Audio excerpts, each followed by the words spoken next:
আসসালামু আলাইকুম সুপ্রিয় দর্শক মণ্ডলী।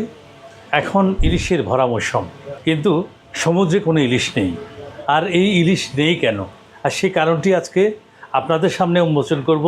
দাদা আছে, দাদারা মূলত জলদাস, বংশ পরম্পরায় তারা নদীর সাথে মিশে আজকে ছোট থেকে বড় ওনাদের সবাই এই নদীর সাথে ছিল। ওনাদের চেয়েও বিশেষজ্ঞ আর কেউ হতে পারে না। দর্শক বন্ধুরা, প্রতিদিন চ্যানেল কৃষি আপনাদের সামনে যেই প্রোগ্রামগুলো নিয়ে আসে সেগুলো প্রত্যেকটা ইম্পর্টেন্ট। আর এই ইম্পর্টেন্ট বিষয়গুলো আমরা আপনাদের সামনে উপস্থাপন করার অর্থ হলো আমরা সব কিছু খতিয়ে দেখছি কোন কারণে কি হচ্ছে, এগুলো আমরা মূলত আপনাদের সামনে তুলে ধরতে। আজকে এই ভরা মৌসুমে এখন 1000 টন ইলিশ মাছ পড়ার কথা, কিন্তু আমাদের চট্টগ্রামের সবচেয়ে বড় পাইকারি মৎস্য আড়ত সেই ফিশারি ঘাটে আমরা সব জায়গায় যাই। এই মৌসুমে, ভরা মৌসুমে কয়েক মন ইলিশও আসে না। আর কেন আসে না, আজকে আমাদের যে অতিথি আমাদের সাথে আছে সেই অতিথির মুখ থেকে আমরা শুনবো। এই অতিথি হচ্ছে, উনি যখন ছোট তখন থেকে সেই ইলিশের সাথে জড়িত, আর আজকে ওনার মুখ থেকে আমরা এই আসল ধারণাগুলো পাবো। মেইন কারণ আজকে আপনাদের সামনে উপস্থাপন করব।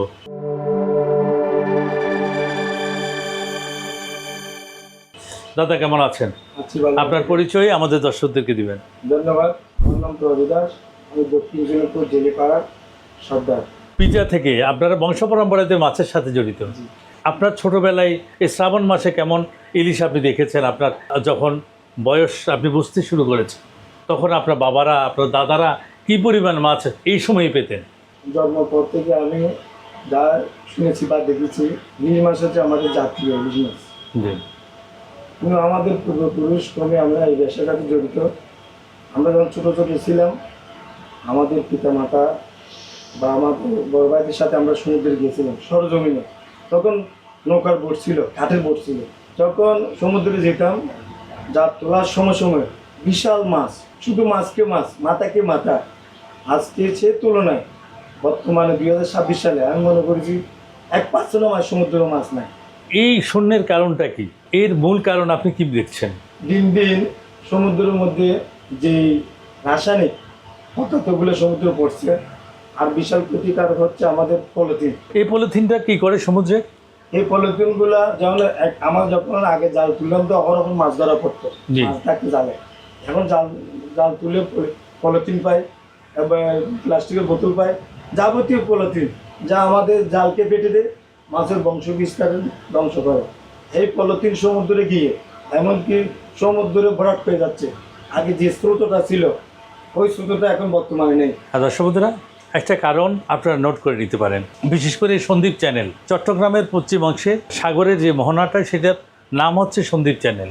আর এই সন্দ্বীপ চ্যানেল একসময় খরস্রোতা একটা বিশাল সমুদ্রের মোহনা নদী ছিল। এত খরস্রোতা ছিল যে ওনারা জোয়ারের সময় যখন নৌকা বেয়ে আসতো তাদেরকে 2 মাইল 3 মাইল পিছিয়ে নিয়ে যেত। পানির এত বেশি স্রোত, এত বেশি কারেন্ট ছিল। কিন্তু বর্তমানে পলিথিন, প্লাস্টিকের বোতলের কারণে দিন দিন পলি জমাট বেঁধে সমুদ্রের যে নাব্যতা, সমুদ্রের যে গভীরতা হারাচ্ছে। সমুদ্র তলদেশে যে জীববৈচিত্র্য ছিল, এই প্লাস্টিকের দূষণে, প্লাস্টিক থেকে একটা গ্যাস, এক প্রকারের মিথেন গ্যাস উৎপাদন হয়। আর এই গ্যাসের কারণে আমাদের যে ইলিশের মা মাছগুলো ডিম পারে, সেই ডিমগুলো আর ফুটতে পারে না, একসময় মরে যায়।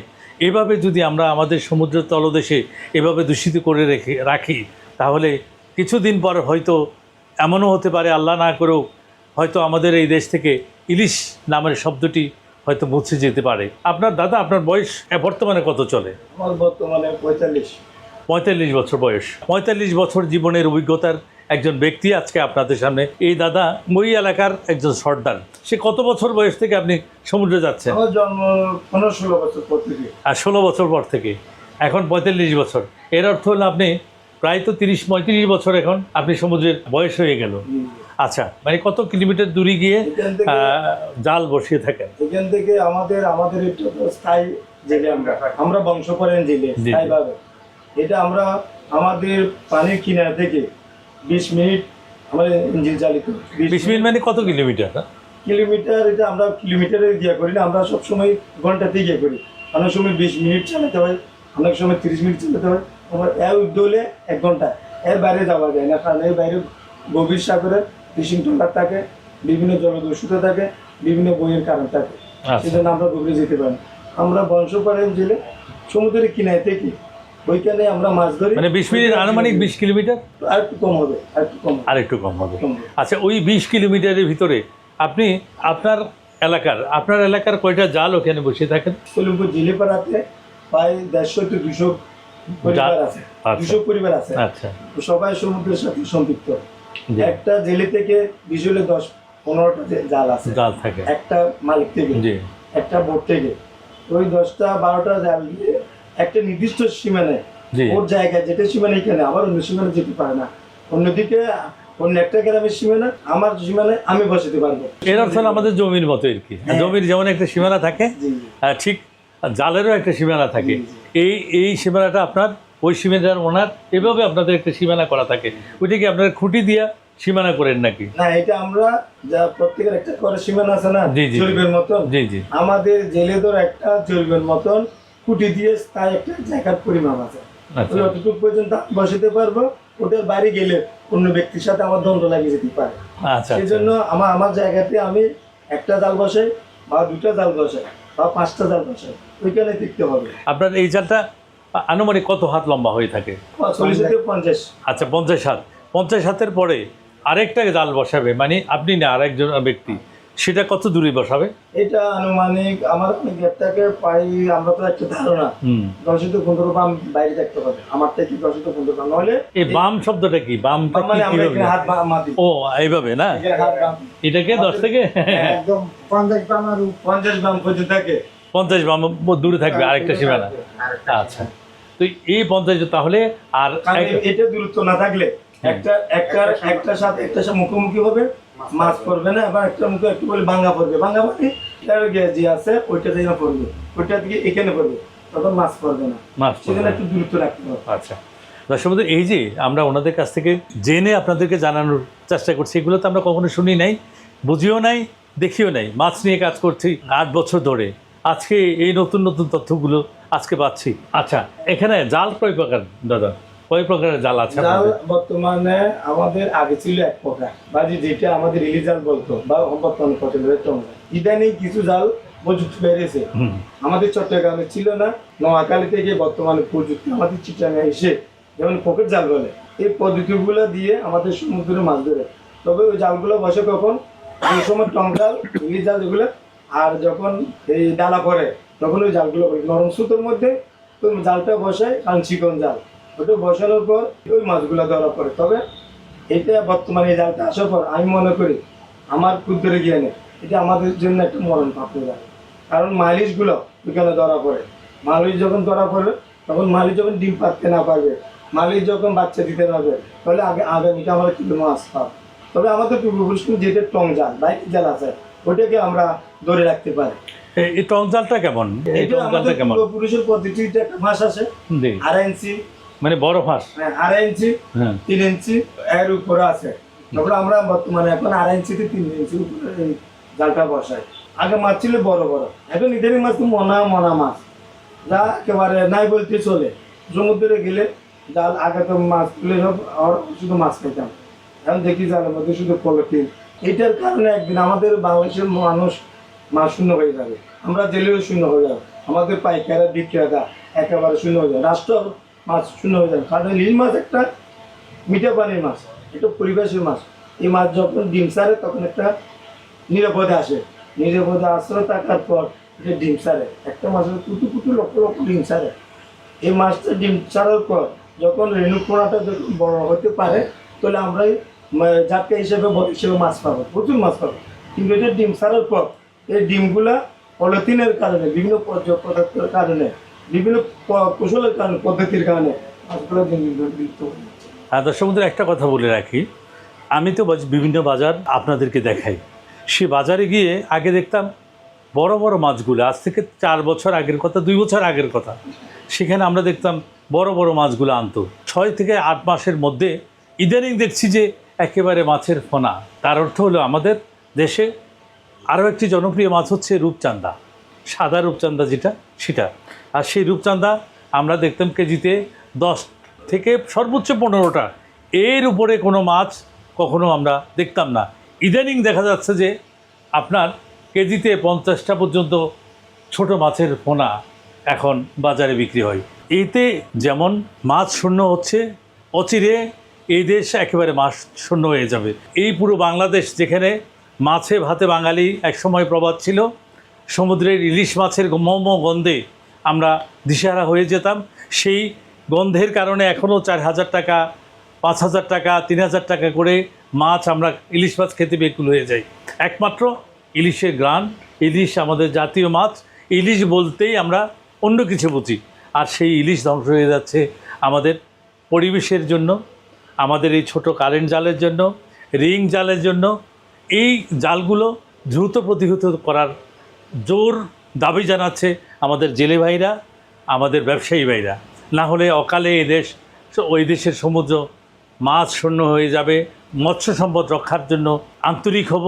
আমাদের যারা মৎস্য সেক্টরে কাজ করছেন, সরকারি কর্মকর্তা যারা আছেন, আপনারা সবাই আন্তরিক থাকবেন। তাহলেই এই দেশ আবার মাছের সেই পূর্ব দিন ফিরে আসবে। না হয় আমরা এই দেশের সমুদ্র থাইল্যান্ডের মতো, যেখানে পানি এবং মাছে ভরপুর ছিল, আর এখন নাকি সেই থাইল্যান্ডে মাছ তো দূরের কথা, ব্যাঙও নাকি ওই সমুদ্রে পাওয়া যায় না। আচ্ছা দাদা, এই যে রিং জাল, কারেন্ট জাল বা পকেট জাল, এই জালগুলা কই পান আপনারা? জালগুলা পাওয়া যায় না। এগুলো হলো একটা জালগুলো আমরা চাকটা আছে না, জালগুলো ওইখান থেকে আনি। আমাদের বিভিন্ন যারা ওই ভোলা ডিস্ট্রিক্টে, নোয়াখালী ডিস্ট্রিক্টে যারা জালগুলো বানাতে পারে, ওই তাদের দিয়ে আমরা বানাই। আবার অনেক সময় এখন ইদানিং চাকরা দিয়ে পাওয়া যাচ্ছে, মানুষ দিয়েও বানাইতেছে। কেন বানাইতেছে?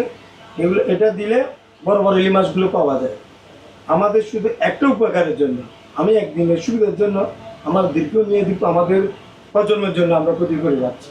এটাকে আমাদের প্রতিরোধ করতে হবে, আমাদেরকে বিকল্প চিন্তা করতে হবে, নাহলে আগামীতে আমরা। আচ্ছা, আমরা এই জালটা মানে এই জাল বন্ধ করার উপায় কি? সরকারিভাবে উদ্যোগ নিতে হবে। আর একটা হচ্ছে আমাদের স্থানীয়ভাবে আমাদের জেলেদেরকে উদ্যুক্ত করতে হবে এবং এটার সুফল কুফল সম্বন্ধে আমাদেরকে সচেতন করতে হবে। দর্শক বন্ধুরা, জেলে ভাইদের উদ্দেশ্যে দুটা কথা বলি। দাদা, ইদানিং আর একটু কথা আমি শুনেছি, এটা কতটুকু সত্যি এটা আপনারা ভালো জানেন। গভীর সমুদ্র থেকে মাছ নাকি আপনারা বড় বড় মাছগুলো ওইখানে বিক্রি করে দেন, তীরে যেগুলো আনে ছোটোখাটো মাছ নিয়ে আপনারা তীরে আসেন। আসলে এটা কি কতটুকু সত্য আপনার মতে? আমাদের যেগুলো আমরা বংশ করাই, আমরা গভীর সমুদ্রের সাথে সংযুক্ত, সেগুলো আমরা গভীর সাগরে বিক্রি করি। আমরা যা ধরি আমরা সরাসরি মাছঘাটে আনি, মাছঘাটে এনে ওইখানে ডাকে আমরা বিক্রি করি। আপনারা বাইরের কোনো মাছ বিক্রি করেন না? আমরা বাইরের কোনো, আপনার নলেজে আছে এই ধরনের কিন্তু গভীর সমুদ্রে মাছ বিক্রি হয় সেটা? না, আমাদের এইরকম কোনো কিছু, কারণ আমরা নিজেরাই মালিক, আমরা নিজেরাই বোট নিয়ে সমুদ্রে যাই, আমরা বাইরে কেন বিক্রি করি। কেউ যদি করে থাকে, ওইদিকে বড় বড় ফিশিং ট্রলার আছে বা বিভিন্ন ফিশিং বড় বড় বোট আছে, তারা এটা করতে পারে। হ্যাঁ দর্শক বন্ধুরা, ছোটোখাটো জানার বিষয় এগুলো তো আমরা কেউ জানি না। ওনারা সমুদ্রে থাকেন, জোয়ের সময় যায়, ভাটার সময় আবার আসে। বাস্তব অভিজ্ঞতার আলোকে আমরা আপনাদের সামনে ইলিশ মাছের যে অকাল, সেই অকালটা আমরা আপনাদের সামনে তুলে ধরছি। আচ্ছা, এখন এই 2026-এ ইলিশের যখন আরম্ভ হলো, তখন থেকে আজ পর্যন্ত কেমন অর্থ আয় করেছেন? তো বলতে, কারণ আমরা আগে আমাদের লেবার ছাড়া তো আমরা বসতে পারবো। জি জি। কারণ আমি একজন থাকলে আমার সাথে আরো 2-3টা লেবার থাকতো। অবশ্যই থাকবে। একজন লেবারের বেতন পায় 30,000 টাকা মাসিক বেতন। তাকে আবার 200 টাকা দিতে হবে চা নাস্তার পয়সা, আবার খাওয়া দাওয়া আমার ব্যক্তিগত দেবে, আবার টাকা ব্যবস্থা আমার ব্যক্তিগত দেবে। এই আষাঢ় মাস থেকে শুরু করে বর্তমানে শ্রাবণ মাস চলতেছে। কিছুদিন আগে বন্যা হয়েছিল, ঘূর্ণিঝড় হয়েছিল, আমাদের বিশাল জাল কেটে গেছে। এটা আমরা একটা ক্ষতি পোষাতে পারতেছি না। কেন করতে পারছি? আমরা যে পরিমাণে মাছ পাওয়ার কথা, আষাঢ় মাস ডুবলে আমরা পূর্বপুরুষক্রমে একটা নির্দিষ্ট আমাদের মাছ ছিল আষাঢ় মাস, শ্রাবণ মাস, ভাদ্র মাস, আশ্বিন মাস। এই 4 মাস আমাদের একটা নির্দিষ্ট মাস। ওই মাসে আমাদের বিশাল ইলিশ মাছ ধরা পড়তো। কিন্তু বর্তমানে এই আষাঢ় মাসে আমাদের অনেক জাল কেটে গেছে, অনেক প্রতিসাধন হয়েছে। আমি তো কিনে রাখি, অনেক সময় আমি আছি আপনার 20 মিনিটের মধ্যে, অনেক আছে 30 মিনিটের মধ্যে 1 ঘন্টা। আমি যেখানে যাই এইখানে হয়তো 3 লিটার তেল লাগে। লেবার, জাল, আপনি ফ্যামিলি সব খরচ করে মোট খরচ ডেইলি কেমন খরচ হয়? ডেইলি মানে আমরা ওইটাই হিসাব করি। যেমন আমার 3টা লেবার আছে, জি। 3টা লেবারের মধ্যে বেতন 1000 টাকা করে 3000 টাকা, 3000 টাকা, তেল আছে 500 টাকা, আমার 3500 টাকা। শুধু বাদ দিলাম 3500 4000 টাকা মাস আমার থেকে লাগবে প্রতিনিয়ত। তারপর আমরা আইবিআই পোষণ। দর্শক বন্ধুরা, এই যে দাদার 15টি জাল আছে, ওনার দৈনিক 3500 টাকা ব্যয়। আমরা অনেকে প্রশ্ন করে থাকি, সমুদ্রে তো চাষ করতে হয় না, ইলিশ মাছের দাম এত কেন? অনেকে আমার ভিডিওতে কমেন্ট করে থাকেন। প্রিয় ভাইরা, এটা জানানোর জন্য ওনাদেরকে আনা। সমুদ্রে চাষ করতে হয় না, ঠিক, মাছে খাদ্যও দিতে হয় না, সেটাও ঠিক, কিন্তু আপনি যে মাছটা তুলে আনবেন তার জন্য জাল লাগবে, জাল ফেলতে গেলে নৌকা লাগবে, আর নৌকার সাথে লেবার লাগবে। ওনার 15টা জালে প্রতিদিন 3500 টাকা খরচ, আর এই 3500 টাকার বাইরে যে মাছটা পাবে সেটাই ওনার প্রফিট। যার কারণে এখানে এই 3500 টাকা হলো ওনার প্রতিদিনের চালান। কাছে আছে বলেই 3500 টাকা। কেউ যে গভীর সমুদ্রে যায় তাদের খরচ আরও বেশি। সুতরাং আমরা ভাই ওনাদেরকে দোষিয়ে লাভ নেই, দোষ হচ্ছে আমাদের। আমরা পরিবেশের দূষণ করছি পলিথিন দিয়ে। সকল জেলে ভাইদেরকে অনুরোধ রাখবো, ভাই আমরা রিং জাল, কারেন্ট জাল বর্জন করব। তবে আগামীর আশা করব, আপনি হয়তো আপনার বয়স শেষ, আপনার ছেলে আছে, আপনার ছেলে কী করবে সেটা চিন্তা করবে, আপনার নাতি কী করবে, আপনার পুতি কী করবে, সেগুলোর দিকে খেয়াল রাখতে হবে। আমরা মরণঘাতী জাল, কারেন্ট জাল, রিং জাল এগুলো থেকে দূরে থাকবো ভাই। আপনি একটু আপনাদের দাবিগুলো জানান। আমার যদি সচেতন না হয়, আমরা যদি আগামীতে আমরা এগুলো শূন্য হয়ে যাবে। জি, শুধু আমরা যারা মৎস্যজীবী আছি তারা শূন্য হবে না, রাষ্ট্র শূন্য হবে, দেশের জনগণও শূন্য হবে, আর তার চাহিদা মতো ইলিশ মাছ পাবে না, জাতি মাছ হিসেবে আমাদের পরিচিত থাকবে না। তাই সরকার যে উদ্যোগটা নিচ্ছে, যে বন্ধ থাকে 65 দিন আর জাটকা মাছ মৎস্য প্রজনন বৃদ্ধির জন্য, ওই বন্ধের যে বাস্তবায়ন সেটা আমরা বাস্তবায়ন চাই। মুখে বললে হবে না, আইন আছে, আইনের প্রয়োগ নেই। যেমন 65 দিনের বন্ধ বা জাটকা মাছের যে বন্ধ থাকে বা মৎস্য প্রজনন বৃদ্ধির জন্য যে বন্ধ থাকে, ওইটাকে সঠিকভাবে আমাদেরকে মানতে হবে এবং সঠিকভাবে নিয়ন্ত্রণ রাখতে হবে। আপনি বলতে চাচ্ছেন সরকার যে প্রণোদনা দিয়ে 65 দিন 60 দিন বন্ধ রাখেন, ওই সময়েও মাছ ধরা হয়, আজ করতেছেন নাকি? অবৈধভাবে না, ছোড়াকার বাড়িতে সব জায়গায় আছে। হ্যাঁ হ্যাঁ, এটা হচ্ছে নাকি? অবশ্যই হচ্ছে। আর আমি আপনি একজন সর্দার হিসাবে আপনার কাছে অনুরোধ থাকবে, যখন আমাদের এই মৎস্য বিরোধী সপ্তাহগুলো সরকার দিয়ে থাকে, তখন সরকার ভর্তুকি দেয়, কিন্তু আপনাদেরকে চাল দেয়, ডাল দেয়, আপনাদের ওই কয়দিন চলার মতো একটা ব্যবস্থা সরকার দেয়। আর ওই সময়টা কি সঠিক সময়ে কি সরকার দিচ্ছে, নাকি আপনাদের মতে সময়টা এই দিক সেদিক করতে হবে, সেটা একটু আমাকে জানাবেন। যেটা আমরা যতটুকু আমরা আমাদের এই 65 দিনের যে বন্ধটা দিয়েছে, মোটামুটি 65 বন্ধটা কিছুটা আষাঢ় মাসের সাথে মিশিয়ে দিয়েছে। এটা ওই সময়টা কি সঠিক আছে কিনা? মোটামুটি আমাদের সঠিক আছে, আমরা দর্শকদেরকে ধন্যবাদ জানাই। যেটা মালিশ, হ্যাঁ, মালিশ আশ্বিনী পূর্ণিমাতে, আশ্বিনী পূর্ণিমায় আগে ছিল 11 দিন, এটা 15 দিন হয়েছে, বর্তমানে এখন 22 দিন। সেটাকে ওটা একটু গবেষণা করে, অমাবস্যা বা পূর্ণিমার এটাকে গবেষণা করে এটাকে একটু পিছিয়ে দিয়ে সঠিক সময় যেটা ডিম স্যার ওই সময় দিলে আমি মনে করি সরকার উপকৃত হবে, মাছ যে বংশ বিস্তার করে এটা থেকে রক্ষা পাবে। হ্যাঁ, আপনারা তো প্র্যাকটিক্যালে আছেন, আপনার মতে আপনার এই 30-35 বছরের অভিজ্ঞতা থেকে আলোকে কি মাসে হলে সেটা পারফেক্ট সময় পাওয়া যায়? এখনো পাচ্ছি, বড় মাছে তো এখনো ডিম। জি, আর সঠিক মাছের ডিম ছাড়া তো এটা নির্দিষ্ট একটা সময় থাকে না, যে কোনো সময় মাছের ডিম ছাড়া। ওটা আমাদের গবেষণায় উঠে আসছে, আশ্বিনী পূর্ণিমায় প্রচুর ডিম পারে, ওই সময় বন্ধ দিলে হয়তো বন্ধটা ভালো হবে। একটা সুন্দর সমাধান পেলাম। আমাদের সরকার বাহাদুর অনেক টাকা, কোটি কোটি টাকা ব্যয় করে মৎস্য সম্পদ উন্নয়নের জন্য। আর এই উন্নয়নগুলো শুধু আমরা যারা বিশেষজ্ঞ ডক্টরেট আছে এই বিষয়ের উপরে, তাদেরকে নিয়ে আমরা গবেষণা করে তারাই করে। কিন্তু এখানে ওনাদের দাবি হচ্ছে, ওনারা তো প্র্যাকটিক্যালে আছে, যদি ওনাদের কিছু লোক ওইখানে সম্পৃক্ত করা যায়, উভয়জনে বসে একটা নির্দিষ্ট সময় বের করা যায়, হয়তো এর চেয়েও ভালো রেজাল্ট, মানে একটু বেটার রেজাল্ট হতে পারে, এটাই ওনাদের দাবি। এখন তো আর জলদস্যুর কোনো সমস্যা এখন আর নদীতে নেই, আছে কি? এখন বর্তমানে জলদস্যুতা এখন আমাদেরকে বেশি প্রতি করতেছে, বললাম না, এই বড় বড় জাহাজগুলা, এখানে সুন্ডিট বা মিরেশের জন্য বিভিন্ন রকমের মালামাল নেয়, বিভিন্ন বোটগুলো নিয়ে আমাদের জেলেদের একেবারে জাল কেটে দেয়, রশি কেটে দেয়, ওলা কেটে দেয়। এটা একেবারে বলতে গেলে আমাদের এখন বর্তমানে আমাদের কালো হয়ে দাঁড়াচ্ছে। এখন ইটের জন্য সুন্দর উপায় কি? এটা হলে সুন্দর উপায় হচ্ছে তারা যদি একটা যদি নির্দিষ্ট জায়গা ইয়ে করে দিত, বইয়ে করে দিত, ওই জায়গাতে আমরা তাহলে জালগুলো বসাতাম না, না হলে আমরা জালগুলো নিচে বসাতাম, তখন ওরও সেফটি চলে যেত, আমার জালও ক্ষতি হতো না। যেমন আমরা যতটুকু জানি পূর্ণিমায় বা অমাবস্যাতে ভরা জোয়ার যখন আসে ওই শিপগুলো বিরানোর একটা নীতি নির্ধারক আছে, কিন্তু বর্তমান দেখি এটা অমাবস্যাও মানে না, পূর্ণিমাও মানে না, এবং কি জোয়ার ভাটও মানে না, যে কোনো সময় জাহাজটা বিরে দেয়। এটা বিরে দেওয়ার পরে আমরা তাৎক্ষণিকভাবে আমরা ক্ষতিগ্রস্ত হই, এটা বলার বাহুল্য। হ্যাঁ দর্শক বন্ধুরা, এই যে সুন্দর একটা পয়েন্ট আমরা পেলাম, আমরা যদি আমাদের এই যে নৌ পরিবহন মন্ত্রণালয়ে আছেন তাদের দৃষ্টি আকর্ষণ করছি, এই যে নির্দিষ্ট এখন শিল্প জোন হচ্ছে মিরাসরাই, সীতাকুণ্ড, আমাদের শিপইয়ার্ড আছে, এই শিপগুলো তখন মূলত যায় অমাবস্যা এবং পূর্ণিমা, অর্থাৎ ভরা জোয়ার যখন থাকতো তখন এই শিপগুলো ভিড়ত। ইদানিং কিছু এলপিজি গ্যাসের ফ্যাক্টরি এখন ওই দিকে হয়েছে, কুমিরে ভাটিয়ারের দিকে, অর্থাৎ সীতাকুণ্ডর দিকে, বারাকুণ্ডর দিকে। এই শিপগুলো যদি একটা নির্দিষ্ট রুটে অর্থাৎ বয়া যদি বসিয়ে একটা নির্দিষ্ট রোড করে দেওয়া যেত, তাহলে আমাদের এই জেলে ভাইরা তারা উপকৃত হতো।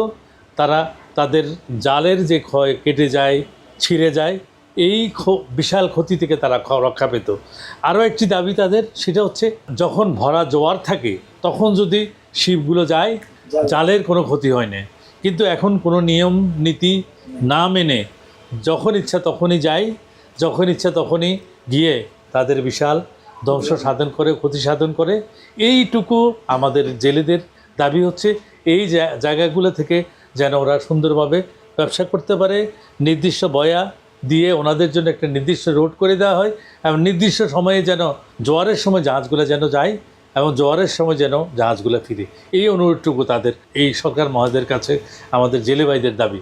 আর কি কি সমস্যা আছে আপনাদের? আমাদের সমস্যা হচ্ছে যেটা আমাদের সরকারিভাবে যেটা আমাদের বন্ধের চাউল দেওয়া হয়, জি, আমাদের সীতাকুণ্ডের মধ্যে প্রায় 5,000 মানুষের নিবন্ধিত হয়েছে, কিন্তু বর্তমানে সরকারিভাবে পণাটানা পায় 2,500 মানুষের নিবন্ধিত, আর 2,500 মানুষ নিবন্ধনের বাইরে।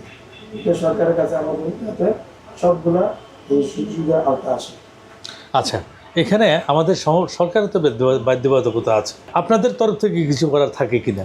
আমরা এটা কি করি, যেমন আমাদের দর্শন সেলিমপুরে 1,000 মানুষ নিবন্ধিত, জি, 1,000 মানুষ নিবন্ধিতের মধ্যে আমরা বর্তমান তালিকা অনুযায়ী প্রায় 750 জন।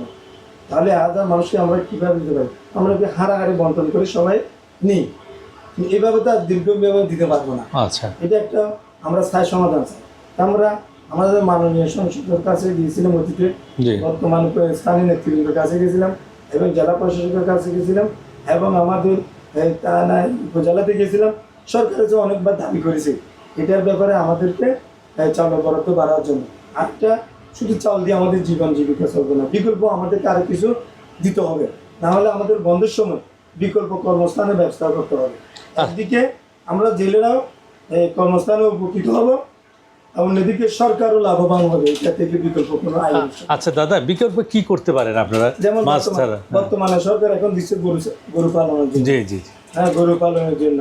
তো আমাদের বিকল্প হচ্ছে আরো কিছু পরিকল্পনা করে আমাদেরকে আরো একটু সামনে, যেমন হাত সেলাই মেশিন দিচ্ছে এখন, সীমিত, এটা সীমিত, এটা একটা বিশাল আকারে যদি বাড়ায়, বিশাল আকারে দেওয়া হয়, আমি মনে করি উপকৃত হবে। আর আমাদের স্থানীয় অনেক জেলে শিক্ষিত ছেলে আছে বেকার এখনো, তাদেরকে যদি কর্মস্থানে বাড়াবে তাহলে বিকল্প দিকে আসবে, সব দিকেও আর নির্ভরশীল হতে হবে না, বিকল্প দিকে আমাদের আয় বিশ্বাস। ওনাদের দাবি হচ্ছে এই প্রণোদনাগুলো না দিয়ে তাদেরকে সেই নির্দিষ্ট সময়ের জন্য একটা কর্মসংস্থানের ব্যবস্থা করে দিলে সেটা আরও সুন্দর কাজ হতো, দেশের উন্নয়নেও অবদান আসতো, সরকারের যে ফান্ড থেকে তারা দেওয়া হতো হয়তো এই ফান্ড তখন আর লাগতো না। তাই একটু যদি ওনাদেরকে কর্মমুখী করা যায়, ওই 20-25 দিন বা 30 দিনে সারা বছরই তারা মাছ ধরলো, পাশাপাশি ওনাদের গৃহস্থের যেমন গরু, ছাগল, বেড়া, শাক সবজি উৎপাদনের দিকে একটু ট্রেনিং দিয়ে তাদেরকে শিক্ষিত করা যায়, তাহলে তারা মাছও ধরলো, সবজি উৎপাদন করলো, তাহলে দুইটাই হলেই তাদের আর ওই এক সময় আমাদের উত্তরবঙ্গের দিকে মঙ্গা ছিল, অর্থাৎ বর্ষার যে কয়টি মাস ছিল তখন মঙ্গা হচ্ছে দুর্ভিক্ষ, আর সেই বঙ্গাপেরিত অঞ্চলে এখন কৃষির বিপ্লব ঘটেছে। সেখানে এখন কৃষির বড় বড় খামার হচ্ছে, ছাগলের খামার হচ্ছে, বড় বড় গরুর খামার হচ্ছে, ফলজ বাগান হচ্ছে। আমরাও আমাদের জেলে ভাইদেরকে এই ধরনের বিকল্প কর্মের ব্যবস্থা করে দিলে আমরা শুধু মৎস্যের উপর নির্ভর না থেকে তারা অন্য কাজও যদি করে দেয় তাহলে ওনাদের জন্য উপকার হয়, সাথে সাথে রাষ্ট্রের জন্য উপকার হয়। দাদা সর্বনিম্ন কত পুঁজি লাগে আপনার? আমার ছোট জেলি হিসেবে আমার 5 লক্ষ টাকা লাগবে নামতে। ইলিশ মৌসুম আসলেই আপনার 5 লক্ষ টাকা। 5 লক্ষ টাকা প্রতি বছরই লাগে? প্রতি বছর লাগবে, কারণ শোলা ছিঁড়ে যায়, জি জাল ছিঁড়ে যায়, জি হ্যাঁ, তারপর রশি বোর্ড মেরামত করতে হয়, ইঞ্জিন মেরামত করতে হয়। আমাদের যারা লেবার থাকে বা আমাদের সহযোগী হিসেবে যারা থাকে তাদেরকে অগ্রিম টাকা দিতে হয়, না হলে আমার লেবারে দাদন দিতে হয়। হ্যাঁ আপনারা কোনো মহাজন থেকে অগ্রিম দাদন নেন? হ্যাঁ হ্যাঁ, আমরা বর্তমানে এই দাদনদার থেকে টাকা নিই এবং মহাজন থেকে টাকা নিই বা সুদূরও টাকা নিই। এটার থেকে আমরা বের হতে হবে। তাই এটার থেকে আমরা বর্তমান সরকারের কাছে আমাদের মৎস্যজীবীদের অনুরোধ থাকবে, আবেদন থাকবে, আমাদেরকে মৎস্য ঋণের আওতায় এনে আমাদেরকে একটা বিকল্প সহজ শর্তে আমাদেরকে একটা ঋণ দিয়ে আমাদের জেলেদের জীবন মান উন্নয়ন করতে হবে। নাহলে এটা আমরা জেলের যত সমুদ্র থাকে, যত জীবন মান উন্নয়নের জন্য আমরা চাপিয়ে পড়ি, যত মৎস্য আনার জন্য যাবে করে আমাদের জীবন ডেভেলপ করবেন। আমাদের জীবনটা হলো সরকারের ডেভেলপ করবেন, স্থানীয়ভাবে আমরা ডেভেলপ করবো না। দর্শক বন্ধুরা, এই যে সুন্দর সুন্দর কথাগুলো, এই যে সুন্দর সুন্দর অজানা কথাগুলো আপনাদের সামনে তুলে ধরার জন্যই মূলত আমাদের এই পডকাস্ট। আমরা সবসময় চ্যানেল কৃষি বদ্ধপরিকর মানব কল্যাণে কাজ করব, মানুষকে মানুষ হিসেবে মূল্যায়ন করব, মানুষকে মানুষ হিসেবে গড়ে ওঠার বড় হওয়ার সুযোগ করে দিব, পথ দেখিয়ে দিব। বাকিটা করবেন আপনারা। এই যে দাদার জন্য শুভকামনা রইল, সে যেন সুন্দরভাবে ভালোভাবে ব্যবসা করতে পারে। আর সে যে কথাগুলো বলেছে হয়তো আপনাদের জীবনের অনেক কাজে উপকার আসতে পারে। দাদা অনেকক্ষণ আমাদেরকে সময় দিয়েছে, এই জন্য দাদাকে অসংখ্য ধন্যবাদ। আপনি কি আমাদের দর্শকদের উদ্দেশ্যে কিছু বলবেন? আমরা পুকুরের মাছের উপর নির্ভরশীল থাকি। সমুদ্র মাছ যদি আমরা না পাই, আমাদের আমিষটা দিতে নিতে হবে। অন্যদিকে সরকার যে মৎস্যের উপর যে একটা রপ্তানি আছে সেটা হবে আমাদের বাংলাদেশের মানুষের খাদ্যের যে মৎস্য আমিষ খাদ্য এটা গাঁটতে হবে। তাই জেলেদের মান রক্ষা করার জন্য সরকারের অবশ্যই উদ্যোগ নিতে হবে। অবশ্যই স্থানীয় নেতৃবৃন্দকেও, উদ্যোগ গবেষক যারা আছে তাদেরকেও এবং সচেতন ব্যক্তিদেরকেও এবং আমাদের জেলেদের যারা বংশ তাদেরকেও একমতের মাধ্যমে আমরা আমাদের পুনরায় আবার আমাদের মাছটাকে সমুদ্র ফিরে আনতে পারি। সমুদ্র আমরা যতটুকু জানি আমাদের বাংলাদেশে প্রায় 80 to 85% ইলিশ মাছ আমাদের বাংলাদেশে ধরা পড়ে। এটা একটা ঈশ্বরীয় সম্পদ, এটা একটা আল্লাহ তাআলার সম্পদ। এই সম্পদকে রক্ষা যদি আমরা না করি, শুধু আমরা মৎস্যজীবীরা ক্ষতিগ্রস্ত হবে না, রাষ্ট্র ক্ষতিগ্রস্ত হবে, যারা খাবে তারা ক্ষতিগ্রস্ত হবে। এবং পরিশেষে চ্যানেল কৃষিকে ধন্যবাদ, আমার দাদাকে ধন্যবাদ। আমাদের জেলেদের অনেক কষ্ট, এটা আমি সহজ ভাষায় বলে দিলাম। যত তুফান উপেক্ষা করে আমাদেরকে সমুদ্রে যেতে হবে, সিগন্যাল অপেক্ষা করে আমাদের সমুদ্রে যেতে হবে। অনেক জেলে সমুদ্র মারা গিয়েছে, অনেক বড় নষ্ট হয়ে গেছে, শুধু কি জীবনে তাকে বাঁচাতে হবে। জেলেদের দিকে হলে আপনাদের একটু নজর দিয়ে আমাদেরকে রক্ষা করবে, নাহলে আমাদের ভবিষ্যৎ প্রজন্ম ধ্বংস হবে। নাহলে জেলে বলে এই বাংলাদেশের কোনো মানুষ থাকবে না। ধন্যবাদ চ্যানেল কৃষিকে, ধন্যবাদ আপনাকে, ধন্যবাদ রাষ্ট্রকে। দর্শক বন্ধুরা, এতক্ষণ যারা আমাদের এই ভিডিওটা দেখলেন আপনাদের সকলের প্রতি কৃতজ্ঞতা জানাচ্ছি। দর্শক বন্ধুরা, চ্যানেল কৃষি সবসময় অবহেলিত মানুষের পাশে আছে। আপনার আশপাশের কোনো সমস্যা থাকলে আপনি আমাদের চ্যানেল কৃষিতে জানাতে পারেন। সবাই ভালো থাকবেন, সুস্থ থাকবেন, চ্যানেল কৃষিতে থাকবেন। চ্যানেল কৃষির ইউটিউব চ্যানেলটি সাবস্ক্রাইব করবেন, আমাদের ফেসবুক পেজ ফলো এবং শেয়ার করবেন। দেখা হবে অন্য কোনো জায়গায় অন্য কোনো নতুন অতিথি নিয়ে। সেই পর্যন্ত সবার জন্য রইল শুভকামনা। আল্লাহ হাফেজ।